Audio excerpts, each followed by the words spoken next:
네, 안녕하세요. 저는 다윗팀 김인의 자매입니다. 간증의 기회를 주신 하나님께 감사를 드립니다. 하나님께서 주신 은혜가 정말 많지만 그중 몇 가지를 나누고자 합니다. 첫째, 구원의 확신을 가지게 되고 구원의 은혜를 깨닫게 된 것입니다. 저는 모태신앙이고 중고등학교 때부터 열심히 신앙생활을 했습니다. 선교단체와 교회에서 했던 봉사, 학교에서도 예배 동아리, 선교부장, 기도 모임 등 여러 활동을 했습니다. 하나님께서 가장 원하시는 일이라고 생각했기 때문입니다. 주님을 위해 살겠다고 하면서 열심히 활동을 했지만 저는 정작 복음에 대한 이해와 구원의 확신이 없었습니다. 지금 내가 죽어도 천국에 갈 수 있을까? 스스로 물었을 때 확신할 수 있는 근거가 없었습니다. 주변에서 예수님을 만나야 천국에 갈 수 있다고 하길래 간절히 기도했습니다. 예수님, 저를 만나주세요. 많은 기도회를 다니면서 예수님께 만나주시길 기도했습니다.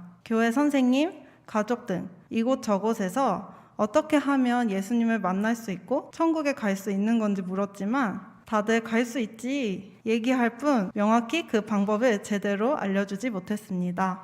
삶의 변화가 없었던 것이 아니었기에 예수님을 만난 것 같긴 한데 그 근거를 찾고 싶었습니다. 방언을 받으면 확실한 증거가 될 것 같아서 하나님께 방언을 주시길 기도했습니다. 놀랍게도 하나님께서 저에게 방언을 주셨지만 저에게는 확신이 생기지 못했습니다. 복음의 내용을 아예 몰랐던 것도 아니었습니다. 예수님이 나를 위해 십자가 지신 사실은 많이 들었고 다른 사람들에게도 이 복음이 필요하다는 것을 알고 해외로 선교를 가기도 했습니다. 하지만 내비게이터 자매를 처음 만났을 때 그 자매는 저에게 복음지로 복음을 전해주었고 영접 기도를 할 수 있게 도와주었으며 구원의 확신에 관한 말씀을 알려주었습니다. 또한 자매들의 많은 구원 간증과 주일 스터디를 통해 구원의 확신에 대해 말씀으로 명확히 배우고 스스로 확신할 수 있었습니다. 이전에는 스스로 예수님을 믿는다고 생각했지만 믿음에 대한 기준이 감정이었기에 기복이 심했습니다. 하지만 요한복음 1장 12절 말씀을 통해 믿음이 곧 예수님을 영접하는 것임을 배우고 영접 기도를 통해 구원받을 수 있다는 것을 확신할 수 있었습니다. 또한 구원은 나에 근거한 것이 아니라 온전히 하나님께서 은혜로 주신 것임을 알게 되었습니다. 자매들은 구원의 확신에 관한 수많은 말씀들, 예화들을 통해 저에게 확신을 심어주었습니다. 말씀으로 구원의 확신을 가지게 된 저는 정말 자유했습니다. 수많은 의문들이 해결되면서 너무 기뻤고 행복했습니다. 너희가 그 은혜를 인하여 믿음으로 말미암아 구원을 얻었나니 이것이 너희에게서 난 것이 아니요 하나님의 선물이라. 행위에서 난 것이 아니니 이는 누구든지 자랑치 못하게 함이니라. 에베소서 2장 8, 9절.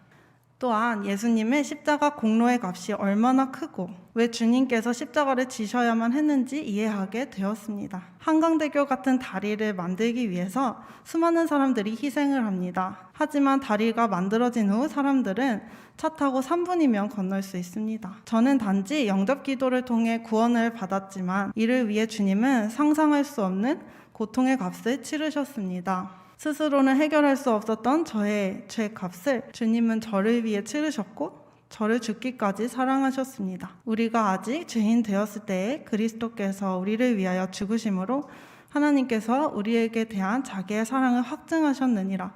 로마서 5장 8절. 주님, 저 정말 사랑하시나요? 언제 저를 만나주실 건가요? 제가 하나님께 많이 했던 질문이었습니다. 저는 제가 수많은 활동을 해야만 주님의 사랑을 받을 수 있다고 생각했습니다. 하지만 주님께서는 이미 저를 위해 아들을 내어주셨습니다. 이미 전부를 주셨던 것입니다. 주님은 아무 조건 없이 저를 죽기까지 사랑해 주셨습니다. 이전에는 선교를 가서 복음을 전해주어도 복음지를 읽으며 그 이상 해줄 수 있는 것이 없었습니다. 하지만 말씀을 배우고 제 스스로 복음에 대한 이해와 확신이 깊어지면서 사람들의 가장 큰 필요는 구원받는 것임을, 복음이라는 것을 알게 되었습니다. 그래서 친구들, 가족들이 영접을 할 수 있도록 도와주고 확신을 심어주게 되었습니다. 또한 제가 배운 만큼, 성장한 만큼 영혼을 도울 수 있다는 것을 깨달았습니다. 열심히 신앙생활을 했지만 제 스스로 말씀을 잘 모르고 확신이 없으니 활동은 많았지만 흐지부지 되는 것이 많았습니다. 주변에 예수님을 믿고 싶어하고 교회에 오려고 했던 친구가 있었지만 교회에 데려오는 것 밖에는 더 이상 해줄 수 있는 것이 없었습니다. 그래서 제 친구는 제대로 된 도움을 받지 못하고 결국 교회를 안 나오게 되어 저는 마음이 아팠습니다. 저는 말씀을 배우고 헌신적인 양육을 받으면서 성장해 갈 수 있었습니다. 이제는 제가 받은 양육으로 다른 사람들도 도와줄 수 있게 되었습니다. 구원을 받을 수 있도록 도와주실 뿐 아니라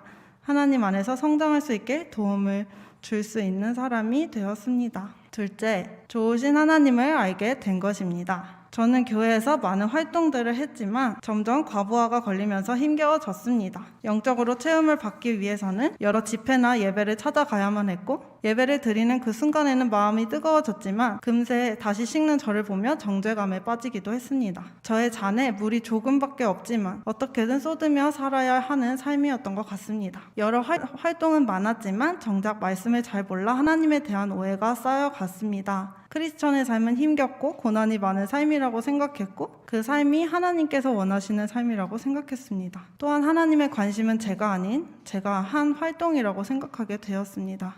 하나님의 뜻은 항상 모호하다고 생각했습니다. 하지만 하나님의 뜻을 너무나 알고 싶었고 기쁨으로 신앙생활을 하고 싶었습니다. 그래서 대학교 입학하기 전에 하나님을 기쁘게 섬기고 싶다고 기도했습니다. 하나님께서는 신실하게 저의 기도에 응답하셔서 입학 전에 내비게이터 언니를 만나게 해주셨습니다. 언니를 통해 만나게 된 내비게이터 자매들의 모습은 저에게 충격이었습니다. 하나님을 믿고 행복해졌다는 언니들의 간증과 무엇을 하든지 기쁨으로 하나님을 섬기는 언니들의 성숙한 모습은 크리스천의 삶에 대한 저의 인식을 바꿔주었습니다. 또한 대학 와서 처음 믿었다고 하지만 믿음이 견고한 언니들의 간증, 말씀에 순종하기를 즐기는 언니들의 모습은 너무나도 충격이었습니다. 언니들의 삶 자체에서 겸손하게 하나님을 사랑하는 마음이 느껴지고 하나님에 대한 확신이 느껴졌습니다. 행복하게 주님을 따르는 언니들의 모습이 사모가 되었고 주님을 위해 살겠다고 하면서도 정작 그 삶의 수준은 그렇지 않았던 저의 모습을 반성하게 되었습니다.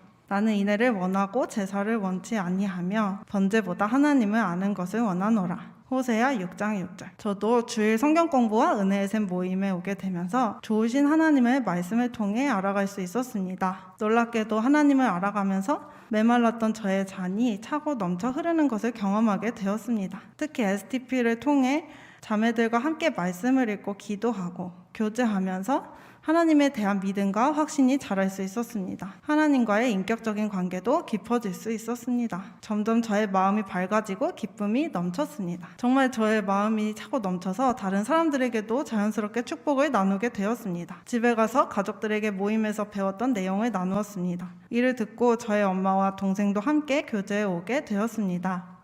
이제는 다 같이 밥을 먹으면서 말씀 읽은 것을 나누기도 하고 각자가 믿음이 자라면서 하나님 안에서 행복한 가정이 되었습니다. 하나님께서는 제가 한 활동 때문이 아니라 아무 조건 없이 저 자체를 사랑하셨고 이미 저를 위해 아들을 내어주시기까지 헌신하셨습니다. 또한 저 자체에 깊은 관심과 사랑을 가지시고 제가 행복하게 누구보다 원하시는 분이셨습니다. 또한 하나님께서는 제가 얼마나 부족하고 모자란 사람인지 다 아셨음에도 저를 위해 저를 사용해 주신다는 것을 알게 되었습니다. 하나님께서 하라고 하신 모든 것은 저의 유익을 위해 하신 하나님의 사랑의 명령임을 알게 되었습니다. 말씀을 배우기 전 저는 제 삶이 항상 힘겨웠습니다. 저의 성향이 부정적인 생각을 많이 해서 더욱 그러했습니다. 하지만 교제 안에서 말씀을 통해 좋으신 하나님을 알아가면서 믿음이 자라니까 마음이 밝아지고 삶이 가벼워졌습니다. 이제는 너무나 기쁘게 행복하게 하나님을 믿고 섬기는 삶을 살고 있습니다. 받은 은혜에 보답하며 살고 싶습니다. 셋째, 성품의 변화입니다. 저는 말이 느리고 소통을 못하는 사람이었습니다. 지금도 많은 개발이 필요하겠지만 하나님의 은혜와 교제권의 헌신적인 양육으로 말이 빨라지고 사람들과 소통하며 살게 되었습니다. 하루는 자매들과 얘기를 하는 중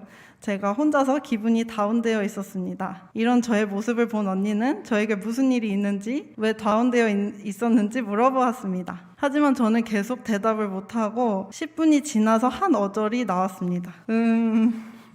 근데 모르겠어요. 1시간이 지나서야 얘기를 시작했던 것 같습니다.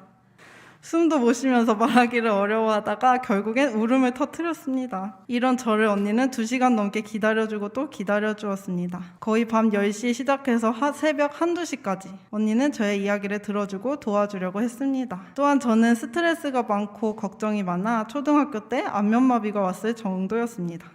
안면마비는 나았지만 여전히 저의 부정적인 성향과 근심 걱정은 낫지 않았습니다. 얼마나 심각한 사람이었냐면 하루는 자매들과 함께 있다가 제가 받은 카톡이 쌓여서 999개가 표시되어 있는 것을 보게 되었습니다. 이를 본 자매들은 깜짝 놀랐고 몇 년 전에 온 것도 확인을 안 한 내용들이 쌓여 있었습니다. 제가 하도 답장을 안 하니까 제 친구들은 이내 죽었나? 핸드폰 변기에 빠졌냐? 등의 카톡을 보내며 답답해했습니다. 카톡이 오면 어떤 카톡일지 확인도 하기 전에 어떻게 대답해야 할지에 대한 두려움이 있었습니다. 뭐라고 답해야 하지? 고민하다가 결국 확인하는 것을 피했던 것입니다. 저의 입장을 이야기하는 것도 어려워해서 거절해야 하는 상황이 오면 카톡에 답하는 것을 미루곤 했습니다. 이런 일들이 많이 있었는데요. 제가 이렇게 사람들과의 소통을 어려워하는 것을 보시고 자매님과 언니들은 주님의 마음으로 안타까워하시며 헌신적으로 도와주셨습니다. 저는 현재 간호학과에 재학 중인데요.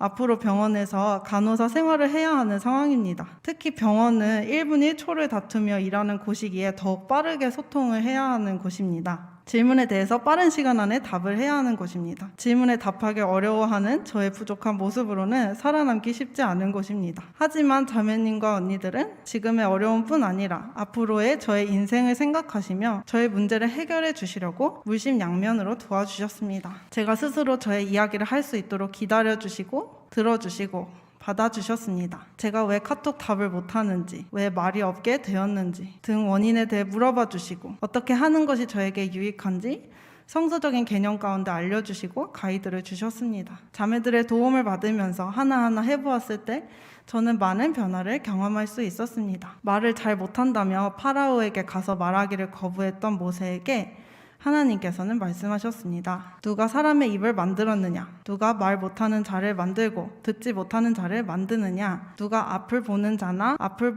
보지 못하는 자를 만드느냐? 나 여호와가 아니냐? 그러니 가거라. 내가 내 입과 함께 하겠다. 내가 할 말을 내가 가르쳐 줄 것이다. 출애굽기 4장 11, 12절 쉬운 성경. 말을 못하겠다고 주장하고 있는 저에게 하나님께서는 말씀을 통해 약속을 주셨습니다. 저는 말씀을 주장하며 매일 기도했습니다.